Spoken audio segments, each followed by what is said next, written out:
Hello there and welcome to day 202 of 365 days of art in nature.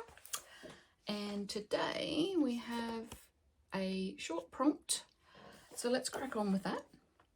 Draw an animal that you associate with your town or country. So being from Australia, you would have to think things like kangaroo, koala, emu, goanna, something like that. But where I live in the Hawkesbury, there are a lot of horses, lots of cows. We have some wild deer as well.